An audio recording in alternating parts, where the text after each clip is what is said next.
Hey everybody, welcome back to my channel. Today we are going to be covering the second video in my series about me as a complete amateur seamstress making a 18th century ball gown, for lack of a better word. And today we're going to be focusing specifically on how I made the panniers and the stays. Fun, fun, fun. Probably the most complicated part of the entire project and the easiest.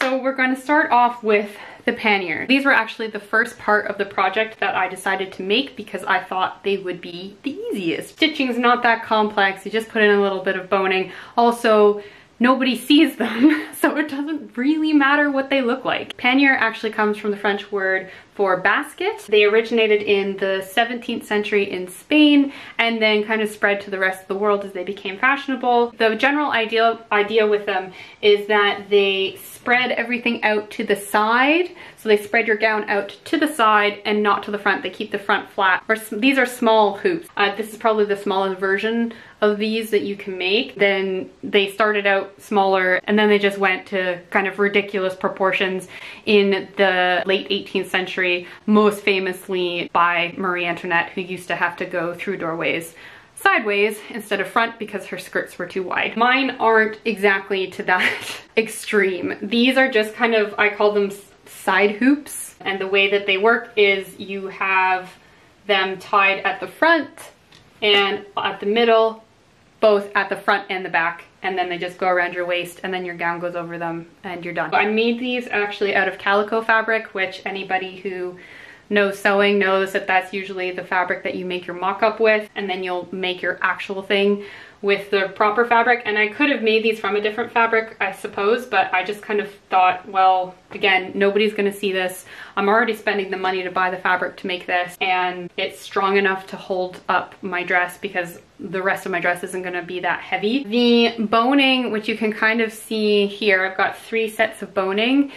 This was in the pattern. It's called to be made out of Rigoline, which is kind of like flimsy plastic that you can sew through, I suppose. And I did originally put that in there, but it wasn't as stiff as I wanted it to be. I kind of felt like that was going to be, again, too bendable to have something over top of it weighing it down. So later when I bought boning for my stays, I actually opened these seams again and put my plastic boning in here. So that's what I've used instead. To be honest, this pattern is fine, but I would really prefer if they didn't have to tie in the front and the back at 4 different places. At one point, I actually got so fed up that I sewed these 2 bits together and just left it, but I clearly got rid of that at some point. The greatest thing about these is their pocket potential. I don't know about the rest of the ladies in the world, but after making this dress, I felt so robbed in terms of how much little pocket space we currently have compared to what we used to have. If you watch any historical dress videos or reenactment blogs or whatever, you would know that ladies actually used to have a slit in the side of their dresses and they would wear pockets underneath their dress to put everything in. And I've actually seen quite a few things recommending that you can actually use these as pockets. So as you can see, there's a little hole here which you can conveniently put your hand through, and then on the inside you basically have an entire giant basket that you can just put all your stuff in if you want, and you just carry it around in your skirt like it's no big deal. Not that I think people actually use their panniers themselves as pockets. They would have had their own embroidered pockets that they did have, which I didn't make for this project, but when I was wearing it outdoors, was using and storing stuff in these, and let me just say, they work great. So usually when I put these on, I will tie kind of the back first and then just adjust it as needed because I don't want to have to tie the front and the back at the same time. So they're just kind of tied like this, and then we'll put them around, and then we tie them on like so. Tie here so that they don't go waggling about too much, but obviously leave yourself enough room to walk. And then that's them. That's my panniers on, ready to go, ready for the ball. Next up is the stays, the most complicated part of the whole thing. Some of you might be looking at this and think, stays, that's a corset. corset stays. They're not exactly the same thing, but stays are basically the earlier version of a corset that would have been used in the 18th century. To be honest, their function is very similar. The idea with them is to cinch in your waist and push up your chest. But obviously the silhouette that is desired changes throughout the next couple hundred years. It is made out of 4 layers of fabric according to the pattern and the way the pattern says it's done. So it starts off with this beautiful fronting fabric that you can see here, which is called coutil, which is actually a special fabric made for corsetry because it has no stretch in it whatsoever. So that's the big thing about a corset, is you don't want it to be stretchy, you want it to be stiff, you want it to be structured, you want it to hold you in place. This I bought specially from like a website called Vina Cava Design that specializes on a lot of corset accoutrement and fabrics and stuff. So if you're looking to make your own, I would recommend that website. They have lots of variety in terms of the different types of fabrics you can get, and everything shipped and was decently priced and was good with me. Next, what you don't see are 2 layers of canvas, which I just got from a local store, and then you have the lining on the inside for next to the body. That's a nice soft cotton. So as I mentioned in my previous video, the fact that I had 4 different fabrics, 3 of which are very like thick and sturdy fabrics. I couldn't just use my regular machine when I was making this. I had to actually use my teacher's machine for a lot of the sewing for this, especially at the seams where I was having to sew all the different bits together, because you were getting sometimes to like 8 layers of fabric, which like my regular sewing machine just like couldn't go through. It was making some very distressed sounds when I was trying to make it happen, so I just gave up and I only went and did it at her class. This also is probably the piece that took the longest time, because obviously you have to cut out 4 versions of each piece of the pattern. You have to tack everything together, tack it together again,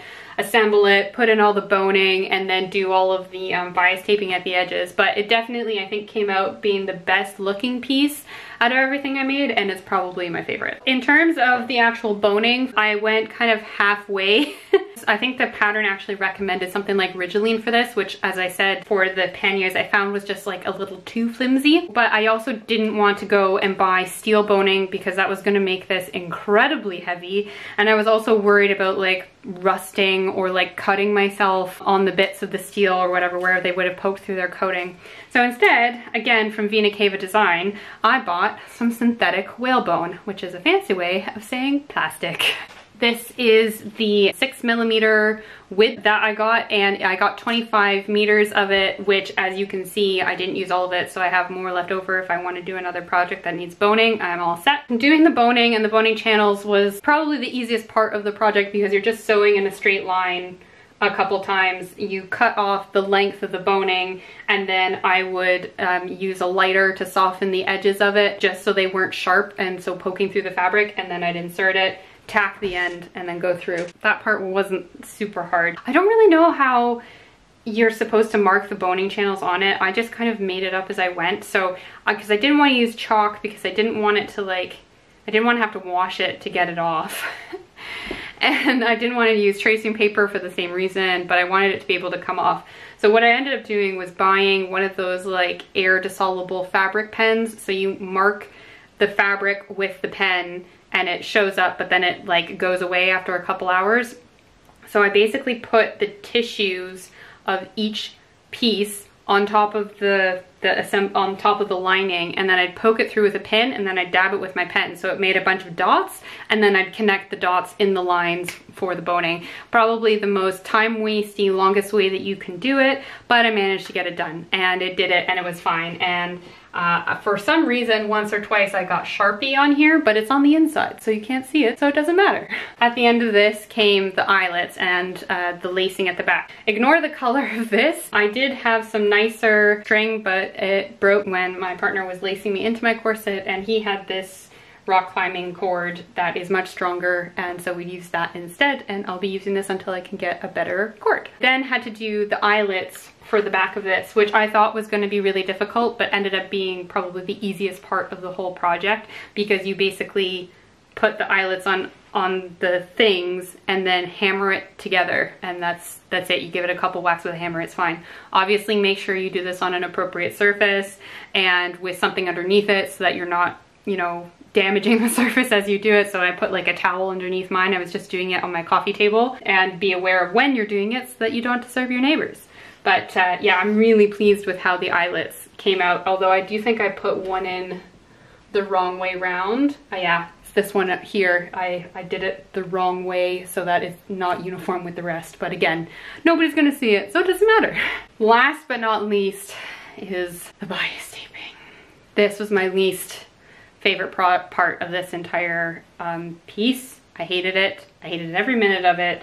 I didn't enjoy it. I was able to do like the long bits with a machine, but then I had to do all of like the corners here by hand, and yeah, it wasn't pretty. It wasn't very nice. And like, honestly, there are bits of it that if I look closely at it, it's not doing very well. It's not holding up the greatest, and I probably could have done this much better than I actually did. When I'm wearing this, it reduces my waist by maybe about an inch and a half, which is good enough for me. It also is quite good for my posture because it doesn't allow you to have that curvature to your back. You kind of have to stand up straight. That's it for today. We've just covered the undergarments for my project gown. I hope that this has been useful and helpful for you guys. If you have any questions or comments, please put them down below. If you liked this video, give me a like. If you'd like to see any videos about archaeology, please check out the rest of my channel. If you'd like to see more from me in addition to the rest of this project, which has 2 more videos left for me to do,